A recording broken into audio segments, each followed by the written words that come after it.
Labarrius Williams, step away from the lane. What is this? What are you doing? The officers approaching these 3 TSA agents know exactly what they did inside Checkpoint E.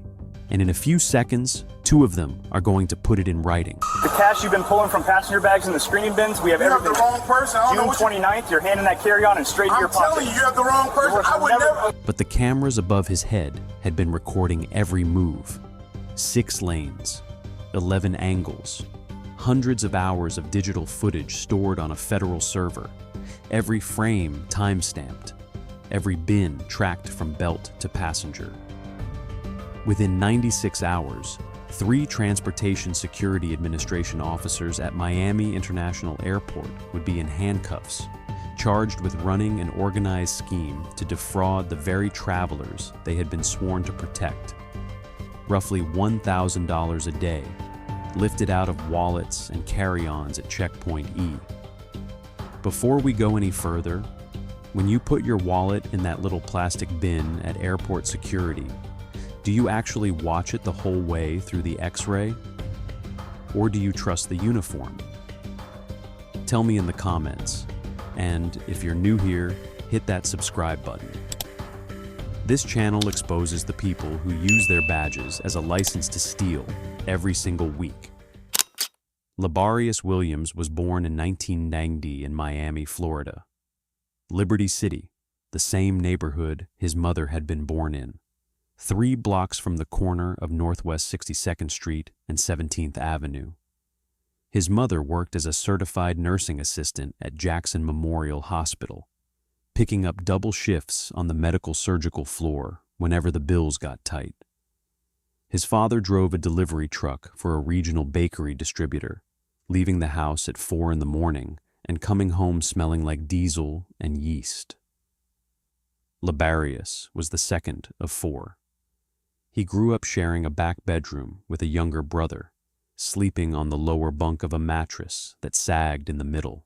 The window faced a chain-link fence and the back wall of a convenience store.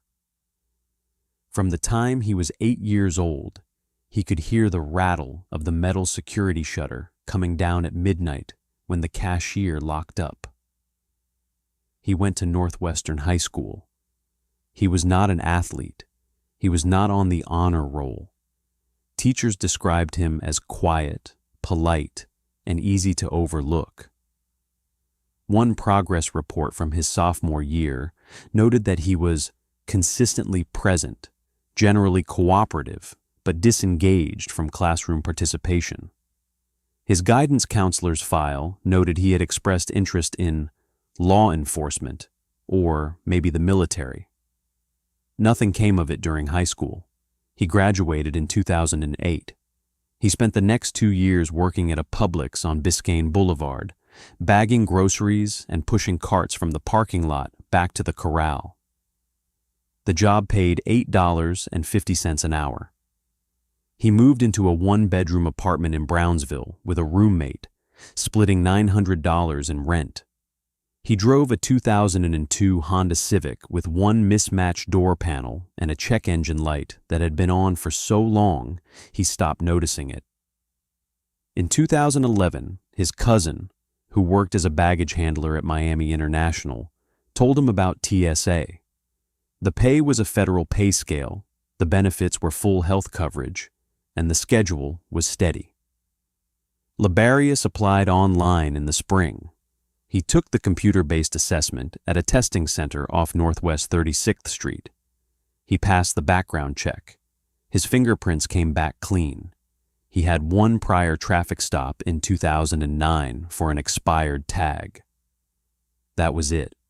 He was hired in October 2011 as a transportation security officer at the GSD pay grade, starting salary $31,200.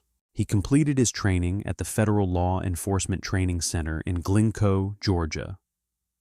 The training covered prohibited item identification, X-ray interpretation, pat-down procedures, behavior detection, and the standard operating procedure manual every officer was required to follow. He passed every certification on the first attempt. His instructors noted he had a steady demeanor under operational stress. He came back to Miami and was assigned to Concourse E. That was where the international and Caribbean carriers fed into the checkpoint. Avianca, Copa, Bahamas Air, Cayman Airways. The passengers who came through Checkpoint E were going to, or coming from countries where cash was the way you traveled. Wallets and carry-ons, stacks of bills and zippered pouches, watches and shoes. He worked the lanes for a decade.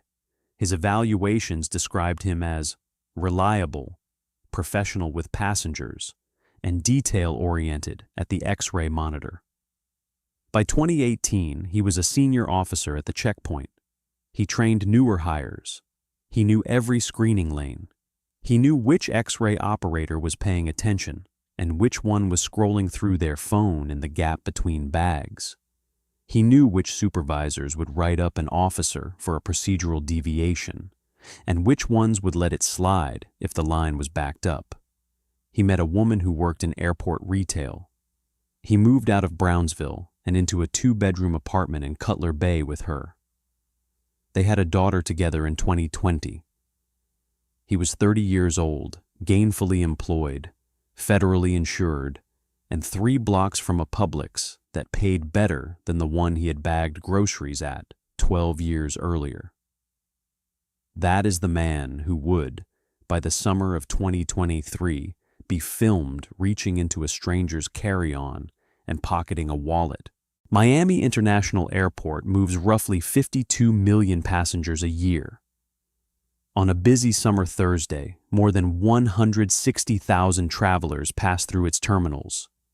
Checkpoint E serves concourses E and F, international departures and Caribbean carriers. It is, by volume, one of the highest throughput international screening points in the United States. The protocol is straightforward. A passenger walks up to the divest table. They are instructed to remove laptops, liquids, and outerwear and place them in the gray plastic bins along with their carry-on bag. The bins ride a conveyor belt through an X-ray scanner. An officer at a monitor reviews the image. If something looks suspicious, dense organic material, a possible weapon, an electronic anomaly, the bag is pulled aside for a bag check. The officer conducting the bag check has the authority to open any bag. They do not need to explain why. The passenger is not allowed to touch their own bag during this process. They stand on the other side of a glass partition or behind a yellow line, watching. That is the system. That is also the vulnerability. Passengers, especially international passengers, especially passengers running late for a flight to Bogota or Port-au-Prince or Nassau, do not always keep their valuables on their person. They drop wallets into the corner pocket of a carry-on. They throw their watch into a shoe. They tuck a folded stack of cash into the zippered interior compartment of a Louis Vuitton tote because the customs declaration form requires anything over $10,000 to be reported, and they would rather not deal with it. The officers handling those bins handle every bin, every bag, every wallet, every watch, every shoe. The trust is enormous. The trust is the entire point. A traveler at a TSA checkpoint surrenders almost everything they are carrying to a stranger in a uniform. Phone, laptop, wallet, watch, jewelry, passport, sometimes cash. They do it because the alternative is not flying. They do it because the sign at the entrance says federal officers are conducting screening for the safety of the traveling public. They do it because they have been trained, by years of repetition, that the bin will come out the other side and everything in it will be exactly where they put it. The cameras at Checkpoint E are not pointed at the officers. They are pointed at the lanes. They exist to record the passengers, to document that a prohibited item was found in a specific bag, that a screening was conducted properly, that a refusal happened. The officers were not the surveillance subjects. The officers were the watchers, which is what made it work and what made it stop. The first time Labarrius Williams reached into a passenger's bag for something that was not a prohibited item, it was small. According to investigators who later reviewed the footage, the earliest captured incidents on the seized server dated to the spring of 2023. By June, the pattern was a procedure. It worked like this. 2 officers worked the same lane. One stood at the divest table, helping passengers load their bins. The other stood at the bag check station. A third officer, sometimes Elizabeth Fuster, 22 years old, in her first year on the job, distracted the passenger. She would ask them to step around the partition. She would ask them to confirm whether the bag on the belt was theirs. She would ask whether they had any electronics larger than a smartphone they had forgotten to remove. While the passenger was looking at her, looking away from the belt, Williams or Josue Gonzalez, 20 years old, hired earlier that year, would reach into the bag.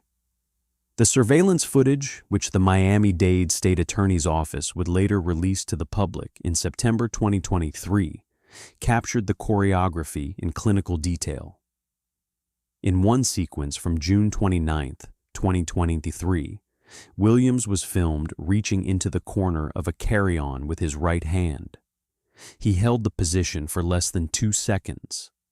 He withdrew his hand and walked 3 steps to the side. As he walked, his right hand dropped into his uniform pocket. The motion was natural enough that a passenger watching their own bag would not have seen it. A passenger watching Fuster, who was asking a question 2 feet to the left, would have seen nothing at all. A few seconds later, on the same footage, Gonzalez stepped to the same bin. He reached into the same bag. He withdrew his hand. His right hand dropped into his pocket. In another clip, a different day, a different lane, an officer was filmed reaching into a Louis Vuitton tote and removing a wallet. The wallet did not return to the bag. The bag continued down the belt. The passenger collected it on the other side, slung it over their shoulder, and walked toward their gate. The haul, according to confessions later given by 2 of the 3 officers, was approximately $1,000 a day. $1,000. Every day, at one checkpoint, out of 3 officers' pockets. The pattern escalated in the way these patterns always escalate. What started as a folded bill or 2 from a wallet became a full wallet. What started as a wallet became a watch. What started as a watch became a passenger's entire envelope of cash. In one specific incident that would become the headline charge, Williams and Gonzalez removed $600 from a single passenger's wallet while that passenger was being screened, standing on the other side of the partition, hands at his sides, doing exactly what the signage told him to do. The signs missed by the agency, in retrospect, were everywhere. Complaint reports filed with TSA's customer service line started clustering around Concourse E passengers rode in. Some called back days later from their destinations once they realized what was missing. Some filed police reports at MIA before they ever boarded. The reports were filed, logged, and absorbed into the same federal system that had filed and logged thousands of complaints from thousands of checkpoints over the previous decade. None of them, individually, triggered an investigation. What triggered it was the cluster, a pattern, a heat map. The man who triggered the investigation was not a passenger. He was the airport's federal security director for law enforcement. His job was to sit at a desk above the operational floor and watch the patterns. In the early summer of 2023, he noticed something he could not explain. The theft reports filed by passengers at Miami International were not spread across the airport's 7 checkpoints proportionally. They were concentrated, They were clustered at one checkpoint. They were clustered at checkpoint E. He picked up the phone and called a detective with the Miami-Dade Police Department's airport district. The detective opened a case file. He requested the surveillance footage from checkpoint E covering a 6-week window. He requested the duty rosters showing which officers were assigned to which lanes on which shifts. He cross-referenced the dates of filed theft reports with the camera footage. The footage showed what the footage showed. Hands going into bags that were not being searched for prohibited items. Hands coming out and going into pockets. Bins moving down the belt with one less wallet than they had arrived with. 3 officers. 1 black man in his 30s. 1 Hispanic man barely out of his teens. 1 Hispanic woman in her first year on the job. Working as a unit. Choreographed, repeated, day after day. The detective in TSA's Office of Inspection built the case quietly. They did not want the officers to know they were being watched. They watched for weeks. They cataloged incidents. They identified specific passengers from the footage and, where possible, located them through credit card records of their travel that day. They asked them what they had been carrying and what was missing when they got to their destination. They got answers. By the end of June 2023, the case file was a stack of incident summaries thick enough to require a binder. The smoking gun was not testimony. It was not a confession. It was not a search warrant. It was the surveillance footage, the cameras the officers walked past every day, the cameras that watched the lanes. On the morning of July 6, 2023, the detective and a team of investigators from TSA's Office of Inspection arrived at the airport before the morning departure bank. They had warrants. They had a list of 3 names. They had a private conference room reserved at the TSA Command Center. At the start of his shift, Labarrius Williams clocked in at checkpoint E. He put on his shield. He pulled a fresh pair of blue gloves out of the dispenser. He walked toward the divest table.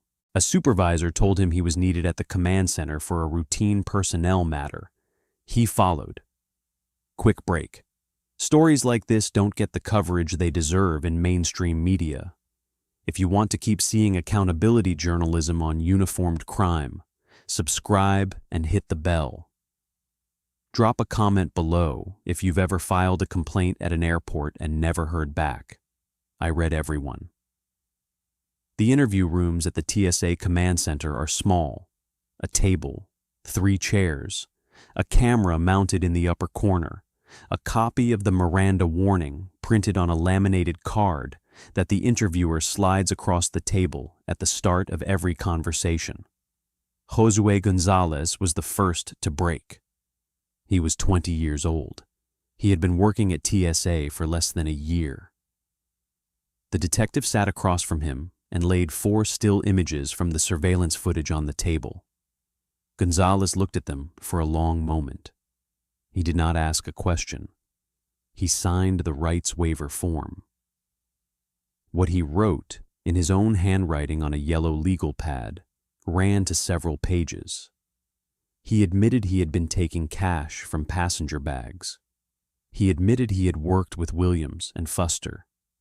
He admitted the take had been, on a busy day, approximately $1,000 between the 3 of them. He named the lane they worked. He described the distraction technique. He described how the cash was split. Elizabeth Fuster came next. She was 22. She had been at TSA even less time than Gonzalez. She waived her rights. She signed her written statement. She corroborated what Gonzalez had said. She admitted she had been the distraction. She had not, she said, taken the cash herself. She had only kept the passenger looking the other way. The detective wrote that down. He told her it did not matter. Aiding a theft was a theft. Labarrius Williams was the last to go in. He was 33. He had been at TSA for nearly 12 years. He sat down across from the detective. The detective placed the same stills on the table. He placed a Miranda warning card on the table. He asked Williams whether he wanted to make a statement. Williams looked at the photographs for a long time. He looked at the detective. He said he wanted a lawyer. The interview ended. The physical evidence supplemented the footage. Investigators recovered cash from one of the officers' lockers, folded bills tucked into the lining of a duffel bag. They recovered a wallet inside the same locker that did not belong to any of the officers. They cross-referenced the wallet to a passenger who had filed a theft report from Bogota 9 days earlier. The passenger had reported losing $400 in cash and a Visa credit card. The wallet still contained the Visa. Text messages were pulled from 2 of the 3 officers' personal phones. The exchanges were short. They were also damning. Gonzalez, June 22, 2023, 11:47 a.m. Good lane today. How good? Like 800 already, and we got 4 hours.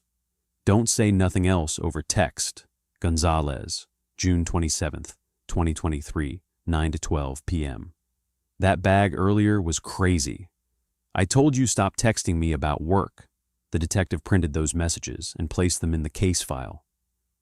They became, alongside the surveillance footage, the spine of the prosecution's evidence.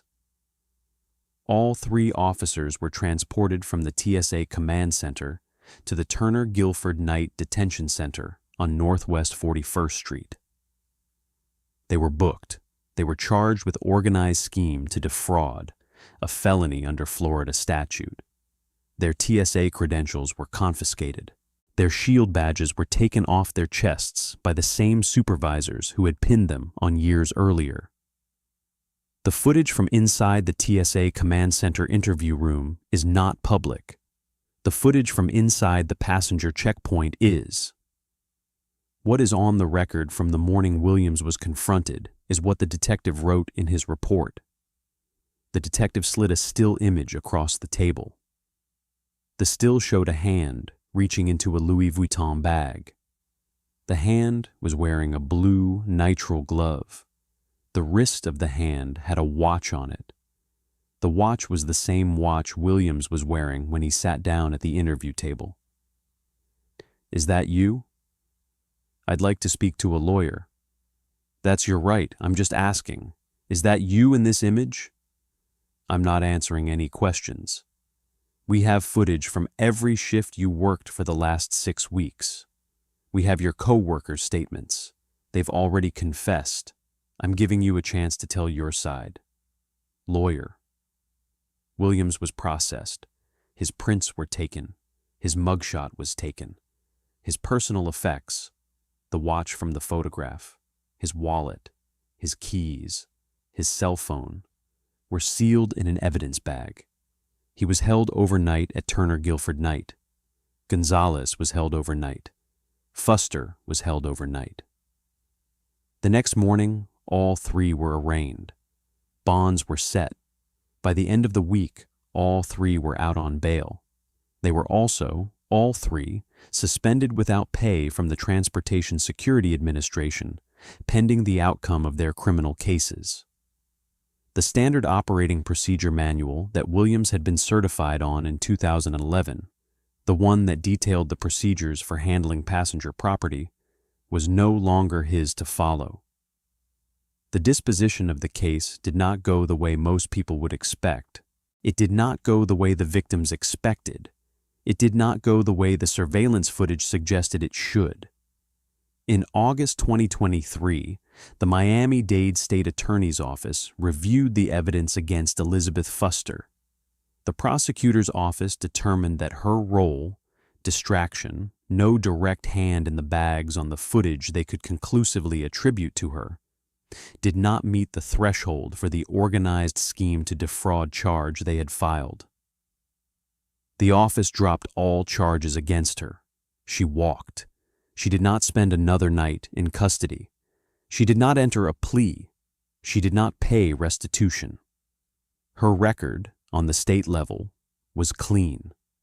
The charges against Josue Gonzalez and Labarrius Williams were reduced from organized scheme to defraud to grand theft in the third degree, a third-degree felony under Florida statute carrying a maximum penalty of 5 years in state prison.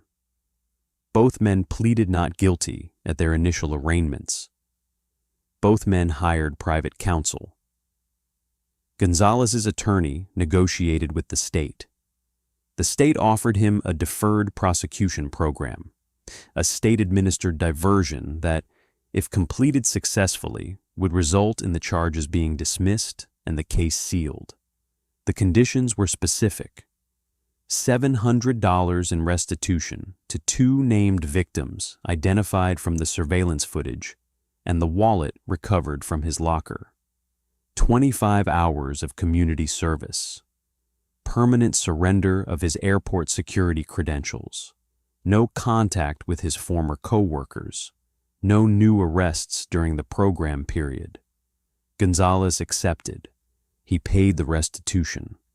He served the community service hours cleaning up litter along a stretch of South Dixie Highway. He never spent another night in jail. His TSA career was over. His criminal record, if he completed the program, would eventually be sealed. Williams was offered nothing. The state denied him entry into the same deferred prosecution program. The reasons were not stated in court records, but the difference between his case and Gonzalez's was self-evident. Gonzalez had confessed, in writing, on the day of his arrest. Williams had asked for a lawyer and given investigators nothing. The state proceeded toward trial.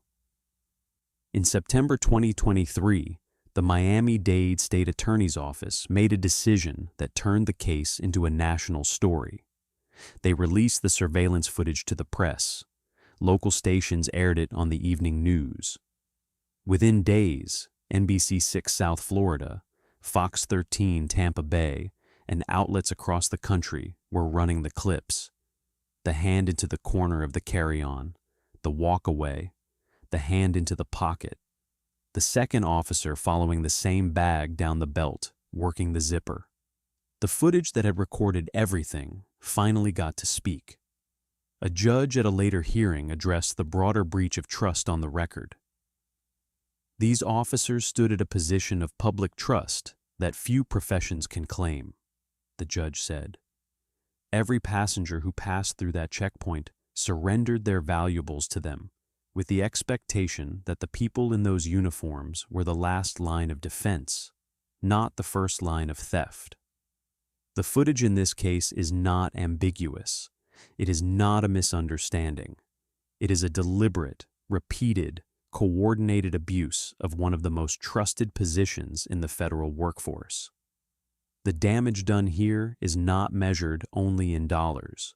It is measured in the trust of every traveler who from this day forward will hesitate before placing their wallet in a gray plastic bin. The outcome of Williams's trial was not what the public expected either. With Gonzalez in the deferred prosecution program and his confession effectively unavailable as direct testimony against Williams without Gonzalez taking the stand, the state's strongest spoken witness was procedurally complicated.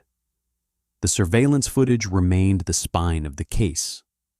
The legal proceedings stretched through 2023 and into the following period. Williams, like Gonzalez, would not spend a night in state prison. 2 of the 3 officers caught on camera stealing approximately $1,000 a day from international travelers at one of the busiest checkpoints in the United States walked away with no time served. The third had her case dismissed entirely. All 3 lost their TSA credentials. None of them lost their freedom. The cameras at Checkpoint E are still there. They still record every lane. They still watch every bin go through the X-ray. The signage at the entrance still asks travelers to remove laptops, liquids, and outerwear. The blue uniforms still stand at the divest table. The passengers still drop their wallets into the bins. This case was hard to watch.